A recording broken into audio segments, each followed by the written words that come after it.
শুকরিয়া জ্ঞাপন করছি আল্লাহ তাআলার দরবারে। অন্তরের অন্তঃস্থল থেকে ধন্যবাদ জ্ঞাপন করছি,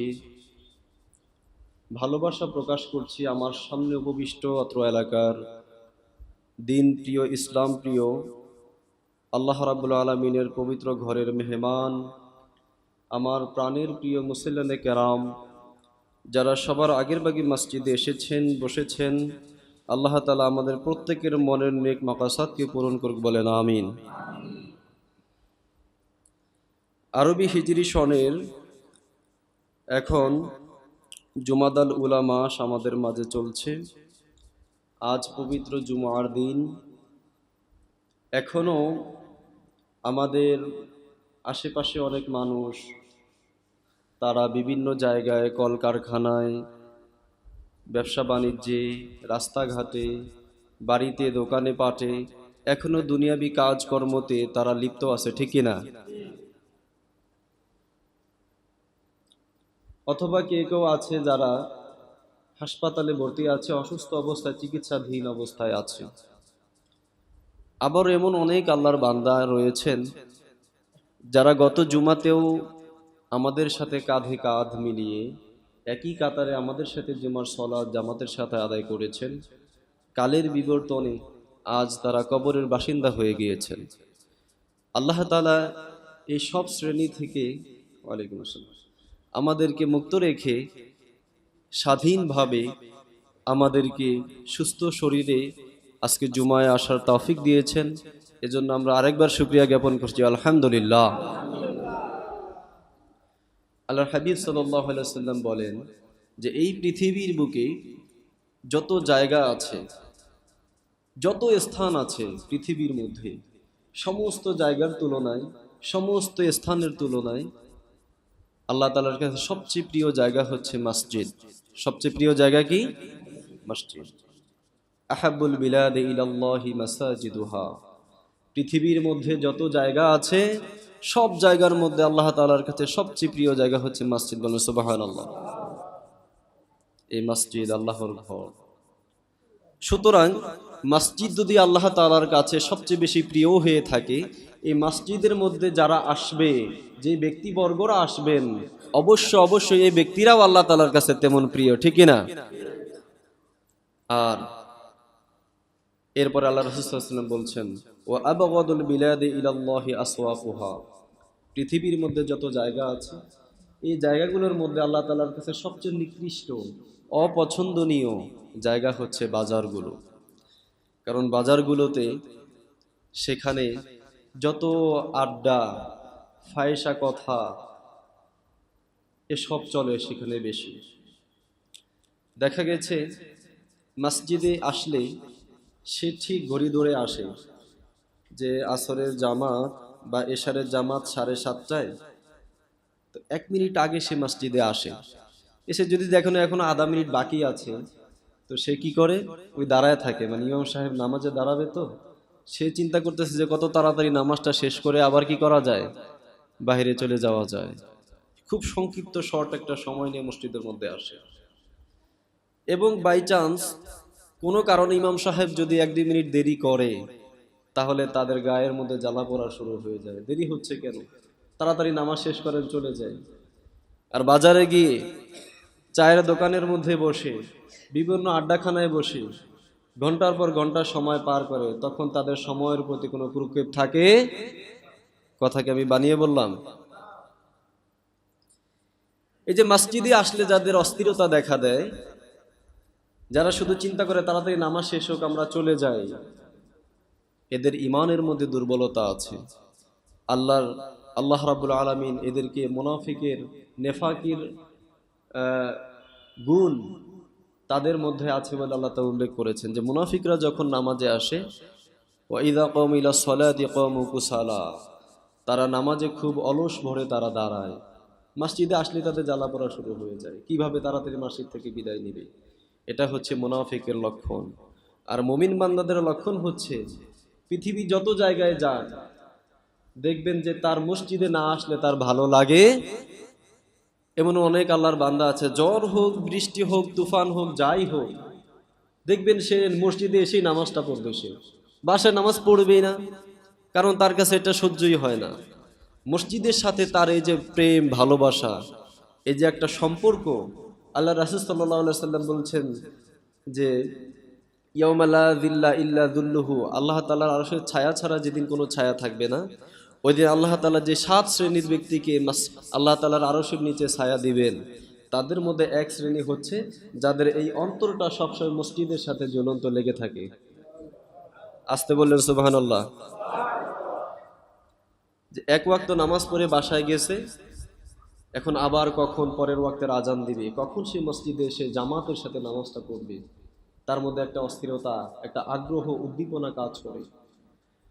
যখন এসে মুয়াজ্জিনের কণ্ঠে শুনে হাইয়া আলাস সালাহ, হাইয়া আলাল ফালাহ, হতে পারে সে ব্যবসায়ী, হতে পারে সে যত বড় ব্যস্ত মানুষ হোক না কেন, সে তার ব্যবসা বাণিজ্য পরিবার বর্গ সব কিছু ছেড়ে দিয়ে মুয়াজ্জিনের ডাকে সাড়া দিয়ে ওই মুমিন বান্দা সবার আগে মসজিদে এসে হাজিরা দেয়। এমন ব্যক্তিদের জন্যে আল্লাহ রাব্বুল আলামিন কিয়ামতের ময়দানে, যেদিন তার আরশের ছায়া ছাড়া কোনো ছায়া থাকবে না, সেদিন এই ছায়া নিচে আল্লাহ তাআলা তাদেরকে ছায়া দিবেন। এজন্য আমরা নিয়ত করি, এরাদা করি, শপথ করি, আল্লাহর কাছে অঙ্গীকার করি যে আল্লাহ, সুস্থ থাকা অবস্থায় কখনো মসজিদের জামাত আমরা ত্যাগ করব। নিয়ত করতে পারি তো ইনশাআল্লাহ? আল্লাহ তাআলা আমাদেরকে তৌফিক দান করুক, কবুল করুক, আমিন। সম্মানিত হাজিরিন, আমাকে আপনারা অনেকে চেনেন, জানেন। কি হলো?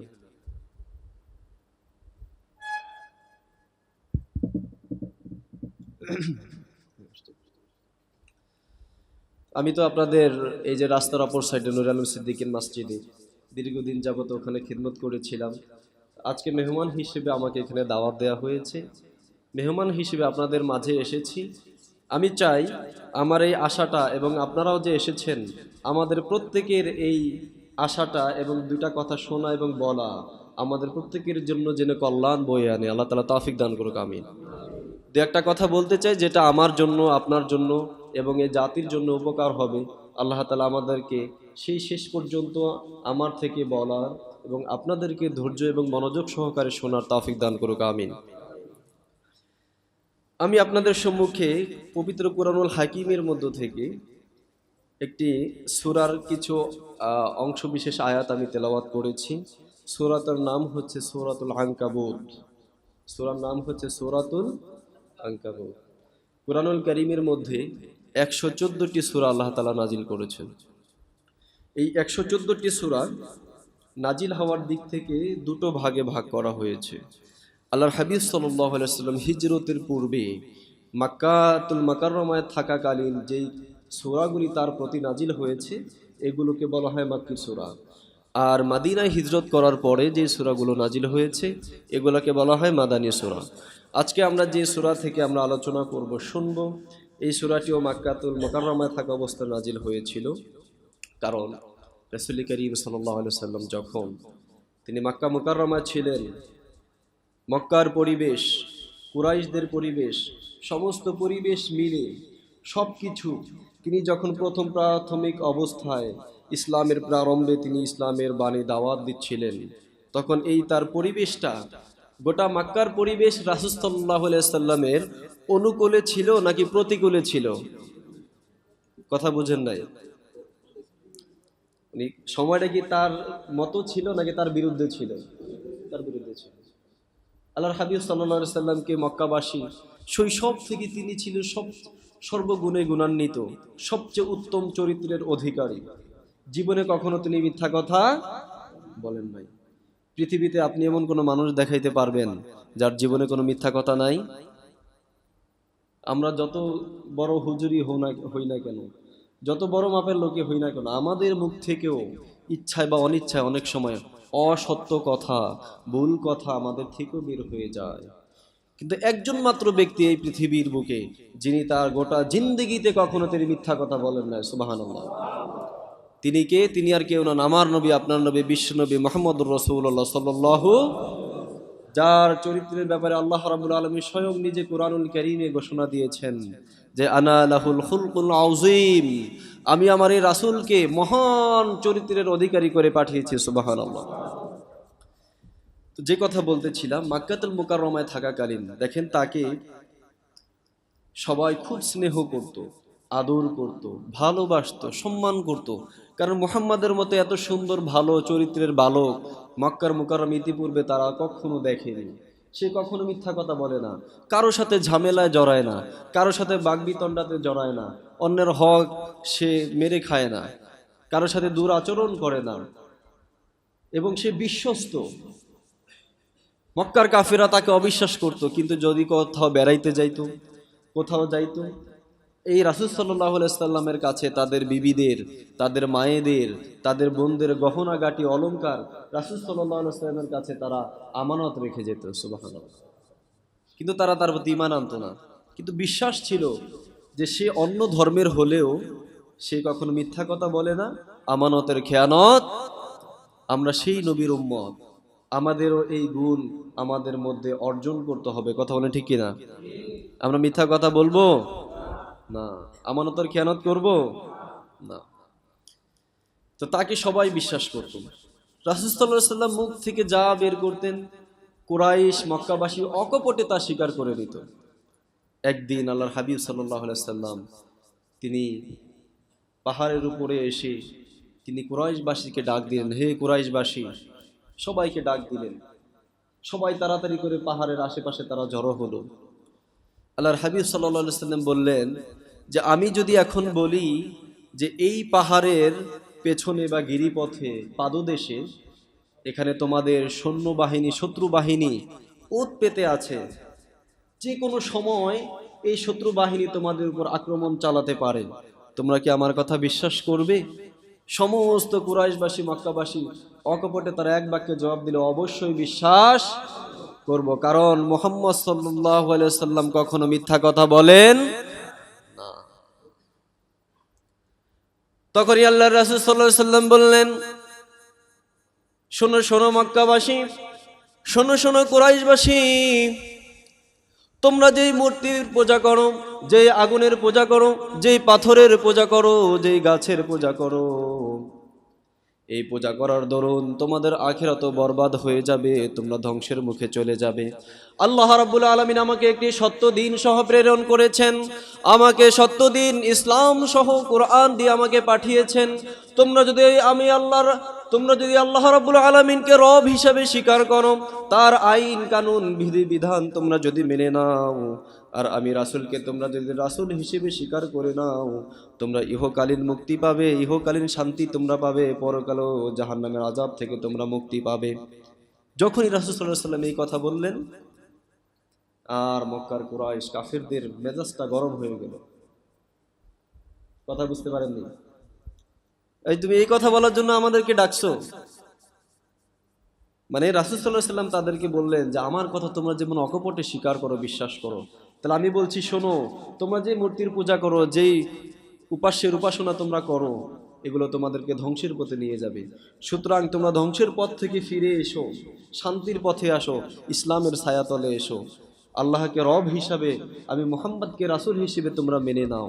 এই কথা বলার সাথে সাথেই মুহাম্মদ সাল্লাল্লাহু আলাইহি ওয়াসাল্লাম তাদের চক্ষু শূল হয়ে গেল, কাটা হয়ে গেল, যে এতদিন তো ভালোই ছিল, এখনই কি হয়ে গেছে? সে তার ধর্মের দিকে দাওয়াত দিচ্ছে। আমাদের বাপদাদার ধর্ম নাকি চলবে না, এখন তার নতুন ধর্ম নাকি আমাদের পালন করতে হবে। এই তাদের কি হয়ে গেল? মাথা গরম হয়ে গেল। কারণ তারা চিন্তা করেছে, আমরা যদি আল্লাহকে রব হিসাবে স্বীকার করি, মুহাম্মদকে যদি রাসূল হিসেবে স্বীকার করি, আমাদের ব্যক্তিগত আমাদের মতবাদ দিয়ে দেশ চলবে না, আমাদের মন মতো আমরা চলতে পারবো না।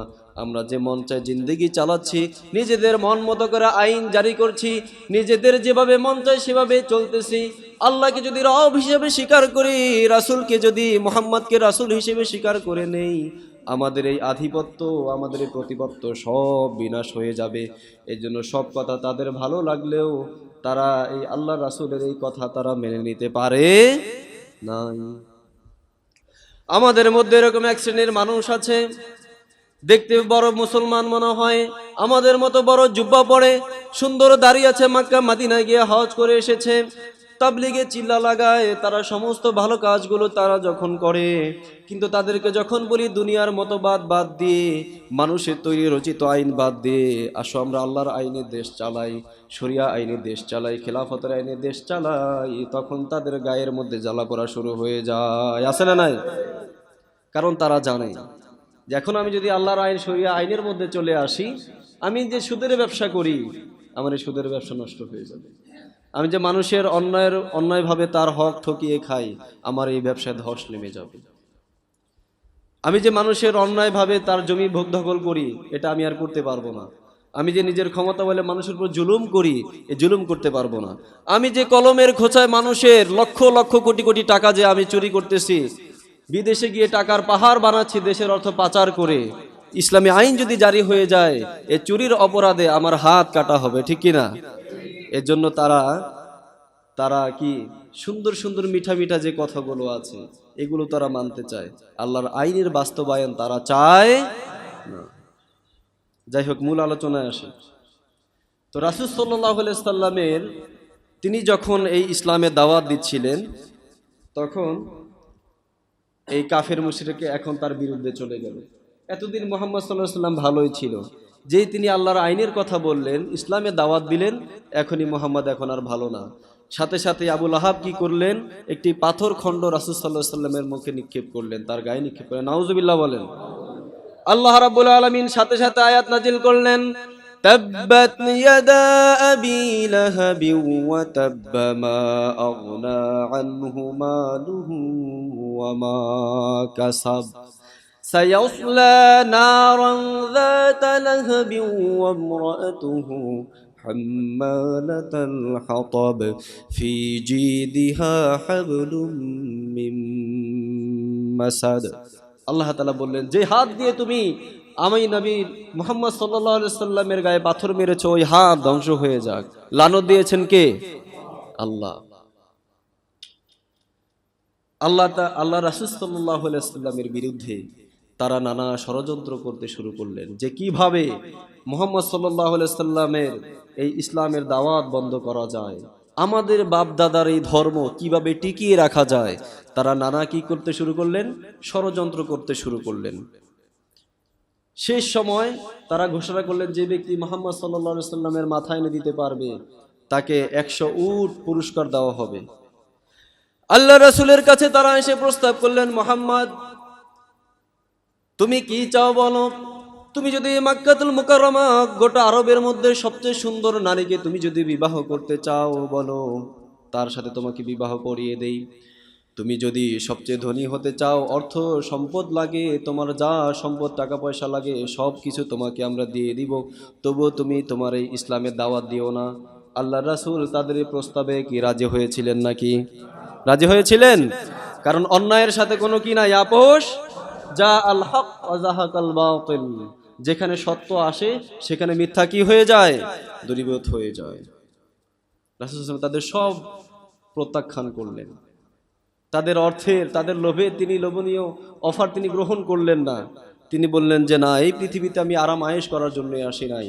আল্লাহ তাআলা আমাকে রাসূল নবী হিসেবে পাঠিয়েছেন। আমার মিশন, আমার ভীষণ একটাই, সেটা হলো আল্লাহর দুনিয়ায় আল্লাহর দ্বীন কায়েম করা। কথা বলেন ঠিক কিনা?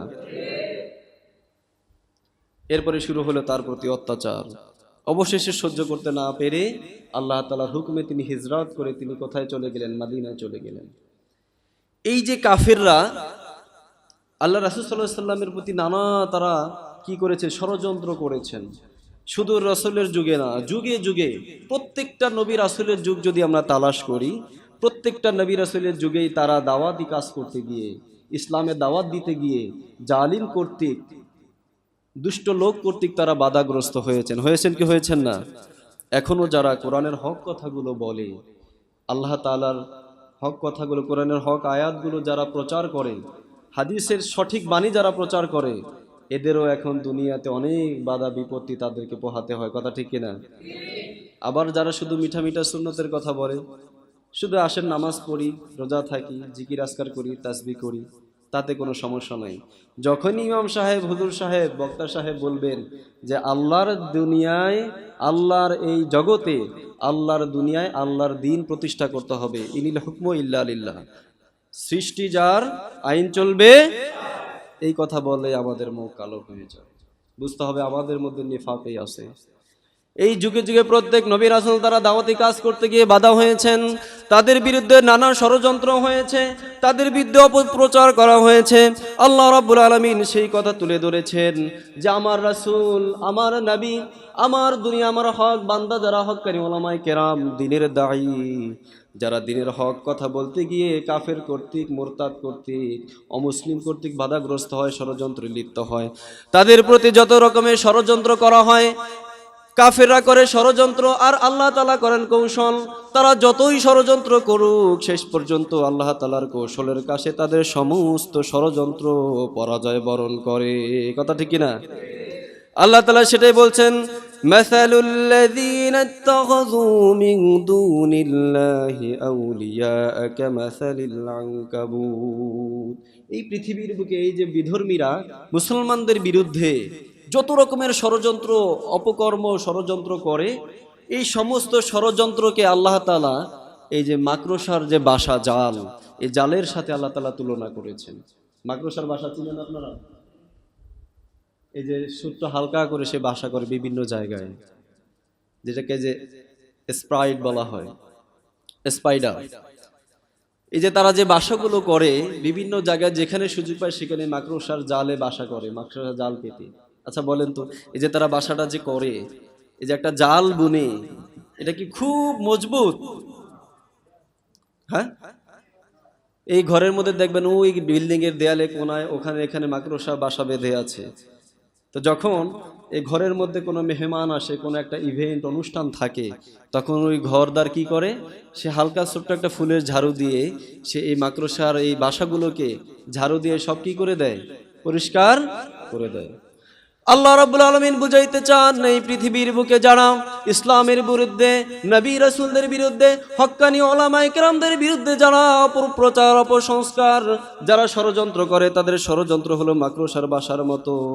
আল্লাহ তাআলা যখন পাকড়াও করবেন, ঝাড়ু পেটা করে তাদেরকে আল্লাহর দুনিয়া ছাড়া করবেন। ঠিক কি না? তাদের ষড়যন্ত্র খুবই দুর্বল। আল্লাহ তাআলা বলেন, ওয়া মাকারু ওয়া মাকারাল্লাহ আল্লাহু খায়রুল মাকিরিন। তারা করে ষড়যন্ত্র, আল্লাহ তাআলা করেন কৌশল। আল্লাহ তাআলার কৌশলের কাছে তাদের সমস্ত ষড়যন্ত্রগুলো ধরাশয়ী হয়ে যায়। এই সূরার নাম হচ্ছে সূরাতুল আনকাবুত। আল্লাহ রাব্বুল আলামিনের সূরার প্রথম নাম্বার আয়াতের মধ্যে বলেন, আলিফ লাম মিম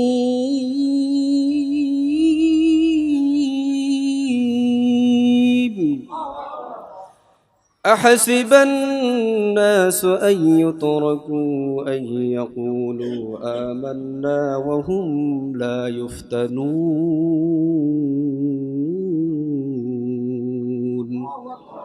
মানুষ কি মনে করে, আহাসিবান নাস, মানুষ কি মনে করে, আল্লাহ তাআলা আমাদেরকে উদ্দেশ্য করে বলছেন, আইয়ুতরাকু, তাদেরকে ছেড়ে দেওয়া হবে, তারা পার পেয়ে যাবে, তারা নাজাত পেয়ে যাবে। আইয়াকুলু, এই কথা বলে যে আমান্না, আমরা ঈমান এনেছি, ওয়াহুম লা ইফতানুন, কিন্তু তাদেরকে পরীক্ষা করা হবে না। মানুষ কি এটা মনে করে যে আল্লাহ আমরা ঈমান এনেছি, এই কথা বলেই তাদেরকে কি করা হবে, ছেড়ে দেওয়া হবে, তাদেরকে পরীক্ষা করা হবে না? এটা কি মানুষ মনে করে? কি করেন আপনারা, কি এটা মনে করেন যে আল্লাহ আমরা ঈমান আনলাম, আমরা মুমিন, এই কথা বলেই আমরা পার পেয়ে যাব? আল্লাহ তাআলা নিজে বলছেন, আহাসিবান নাস আইয়ুতরাকু আইয়াকুলু আমান্না ওয়া হুম লা ইফতানুন। মানুষ কি মনে করে যে হে আল্লাহ আমরা ঈমান আনলাম, এই কথা বলে তারা পার পেয়ে যাবে, অথচ তাদেরকে পরীক্ষা করা হবে না? অবশ্যই তাদেরকে পরীক্ষা করা হবে। ঠিক কি না?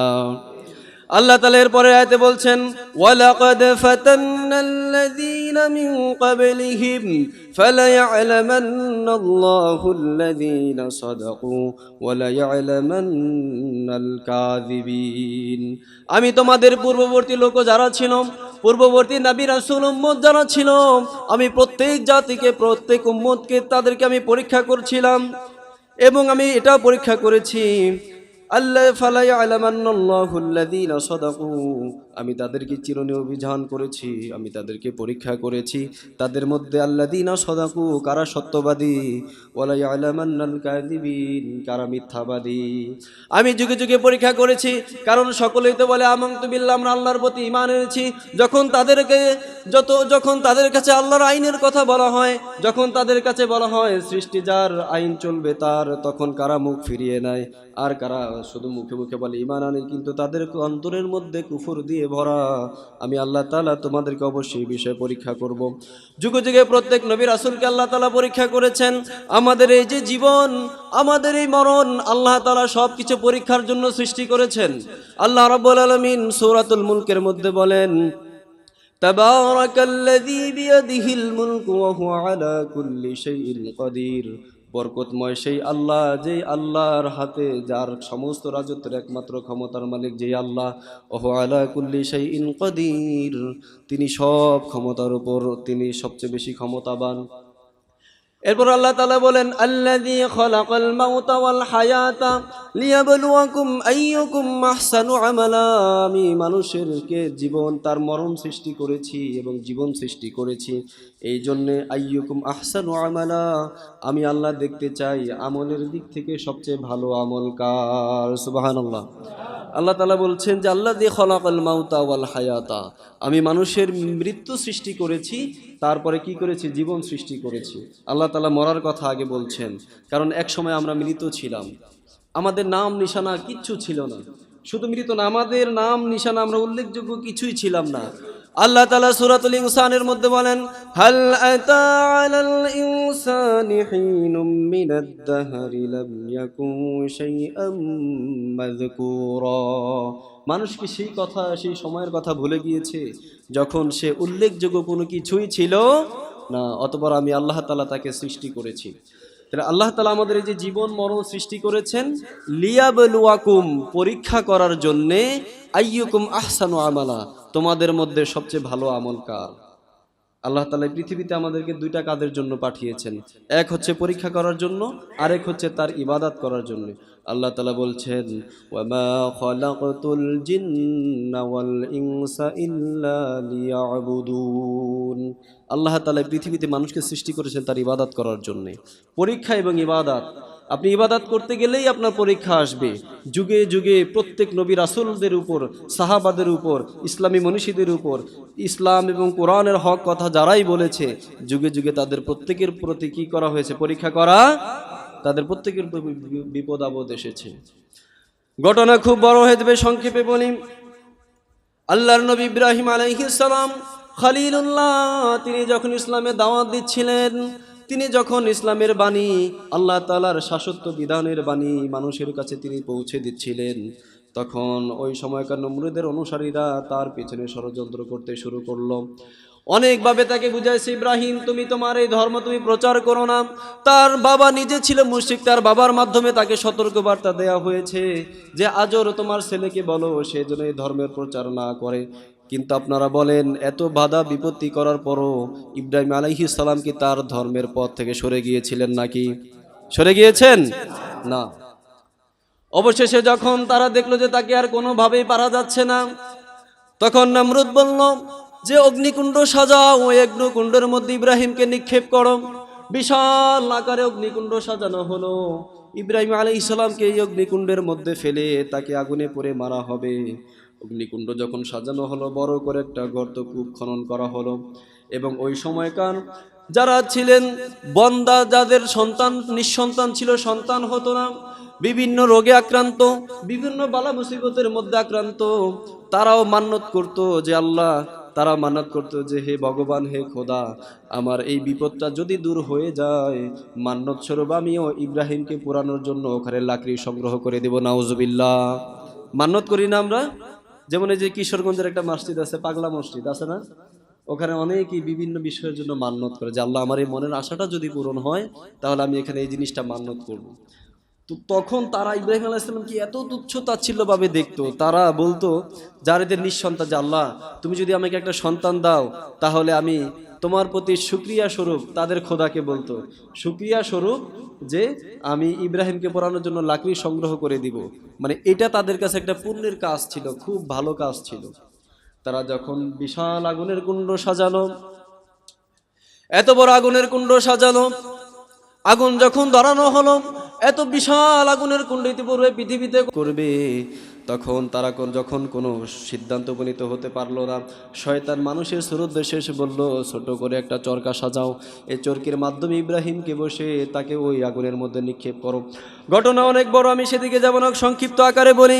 ইব্রাহিম আলাইহিস সালামকে যখন আগুনের মধ্যে নিক্ষেপ করা হলো, এই পৃথিবীতে যত সমস্ত প্রাণী আছে, সমস্ত প্রাণীকুল, তারা এই আগুনকে নিবানোর জন্য আপ্রাণ চেষ্টা চালিয়েছিল, যে যেভাবে পারে সেভাবে আগুন নিবানোর জন্য চেষ্টা চালাইছিল। শুধুমাত্র একটা প্রাণী ছাড়া সেই আগুনের মধ্যে আরো ফুৎকার দিয়ে আগুন জ্বালানোর পায়তারা করতেছিল, তার নাম গিরগিটি। চিনেন? এই যে কি টিকটিকি থেকে একটু আকারে বড় গিরগিটি।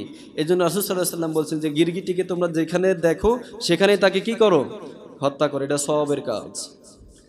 যখন তাকে আগুনে ফেলা হলো, জিবরাইল আলাইহিস সালাম ইব্রাহিম আলাইহিস সালামের কাছে এসে বললেন, খলিল, আপনি আমাকে বলুন, এই আগুন আসমানে বৃষ্টির ফেরেশতা এসে বলতেছে, আপনি আমাকে বলুন আসমান থেকে আমি বৃষ্টি নাজিল করে আগুন নিভিয়ে দেই। ইব্রাহিম আলাইহিস সালাম বললেন, কোনো দরকার নেই, যেই আল্লাহর নির্দেশে, যেই আল্লাহ আমাকে আগুনে ফেলেছেন, যেই আল্লাহর দাওয়াতি কাজ করার জন্যে, যেই আল্লাহর হুকুম, আল্লাহর দ্বীন বাস্তবায়ন করার জন্য আমি আজকে আগুনে পতিত হয়েছি, সেই আল্লাহ কি দেখেন না তার ইব্রাহিম কোন অবস্থার মধ্যে আছে? সুবহানাল্লাহ। ঈমান দেখছেন তাদের, এমতো অবস্থায় তারা আল্লাহর প্রতি কতটুকু তাওয়াক্কুল, বিশ্বাস রেখেছে। আল্লাহ রাব্বুল আলামিন যখন দেখলেন ইব্রাহিম আলাইহিস সালাম এখনো আমার প্রতি পূর্ণ আস্থা এবং বিশ্বাস আছে, আল্লাহ তাআলা সাথে সাথে আগুনকে অর্ডার করে দিলেন, ইয়া নারু কুনি বারদাও ওয়া সালামান আলা ইব্রাহিম। আল্লাহ তাআলা আগুনকে বললেন, আগুন, আমি জানি তোমার অনেক শক্তি, তুমি সব কিছু পুড়িয়ে শেষ করে দাও, কিন্তু এই মুহূর্তে, এই সময়ে তোমার সেই তেজ তুমি বিলীন করে দিয়ে আমার ইব্রাহিমের জন্য তুমি একটি শান্তির বাগান হয়ে যাও। আল্লাহ তাআলার হুকুমে আগুন শান্ত হয়ে গেল।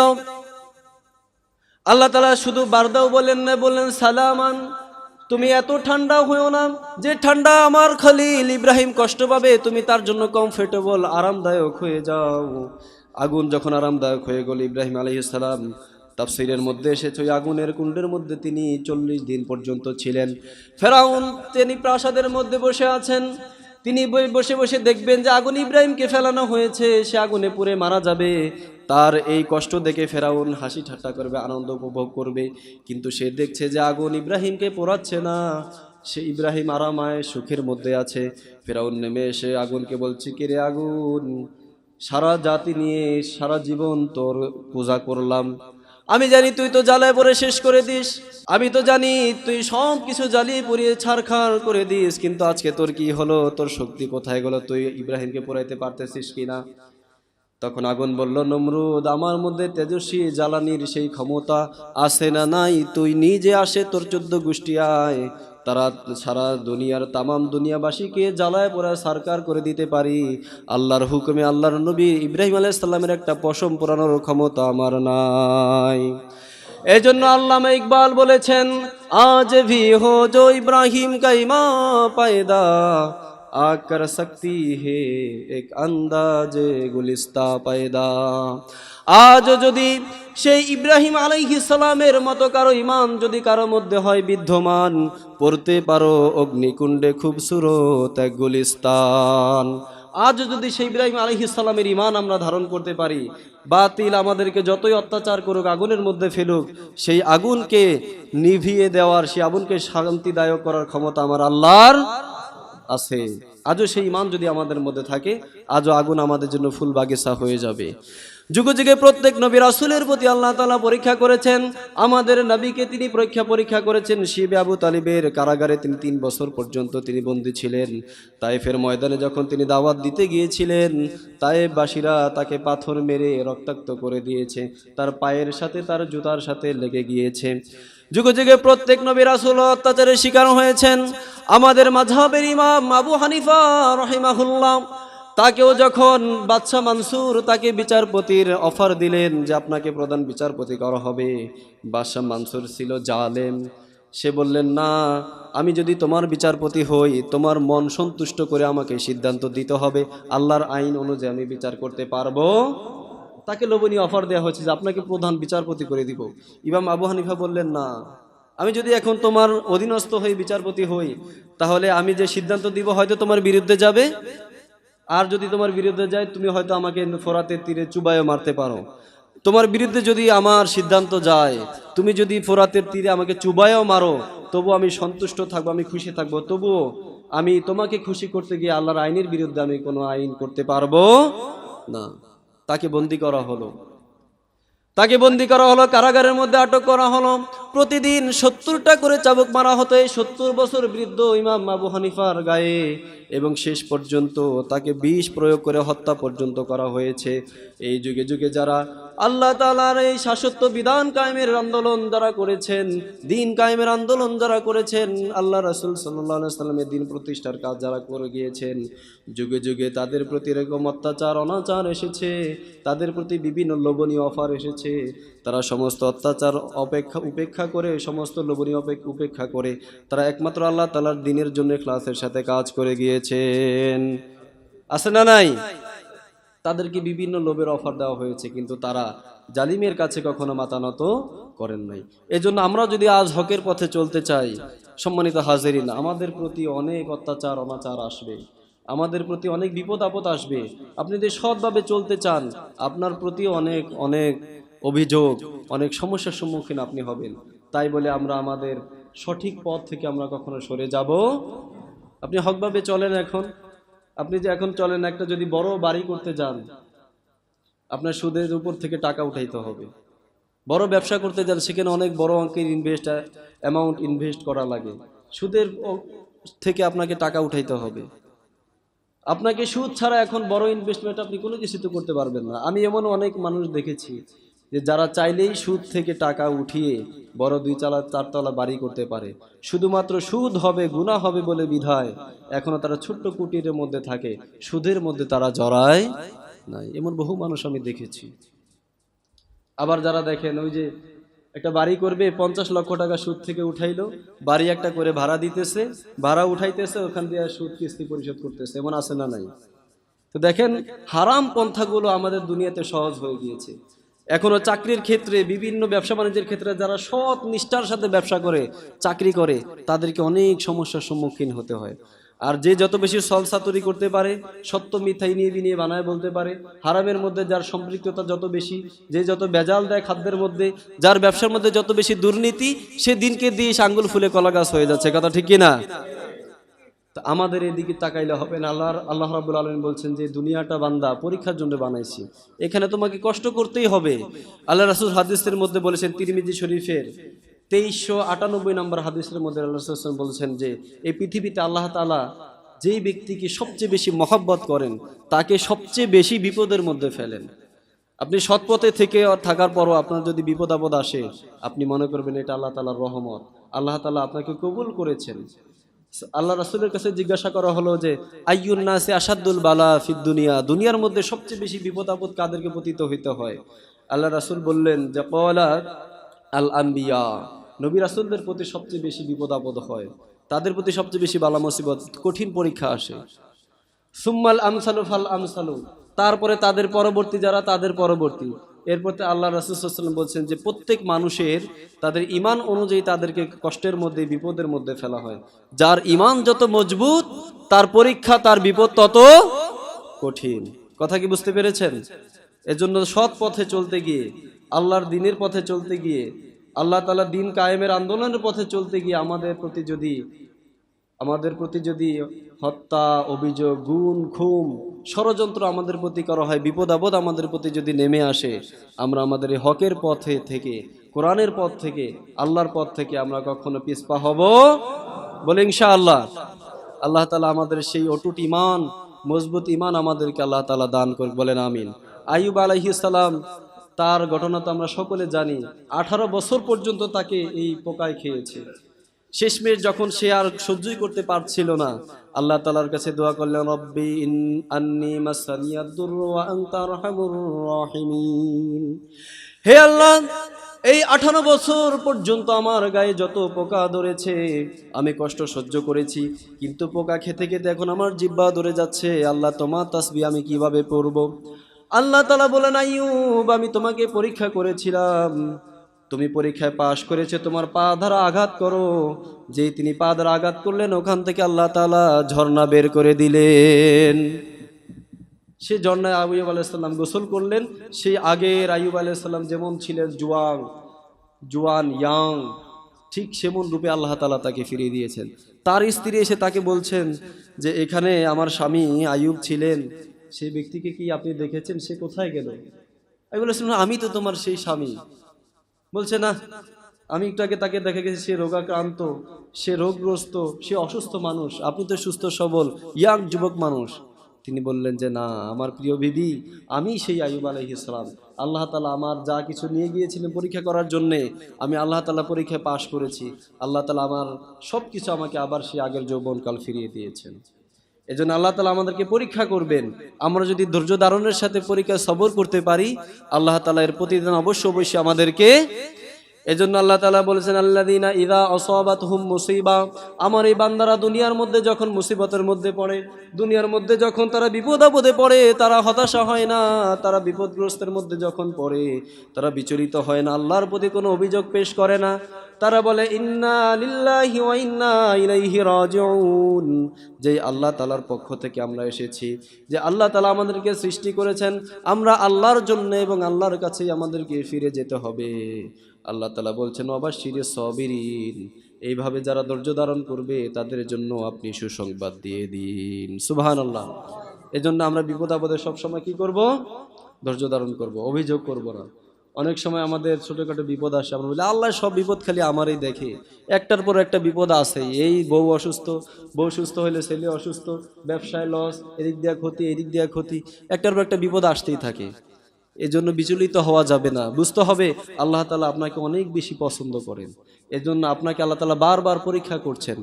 আপনি যখন উত্তম ধৈর্য ধারণের সাথে এই সময়গুলো অতিক্রান্ত করবেন, আল্লাহ তাআলা আপনাকে এমন পুরস্কার দিবেন, আপনি সেটা কল্পনাও করতে পারবেন না। আল্লাহ তাআলা আমাদেরকে ধৈর্য ধারণ করার তৌফিক দান করুক। যে কথাগুলো আমরা শুনলাম, বললাম, আল্লাহ তাআলা যতটুকু ভুল হয়েছে আমার নিজের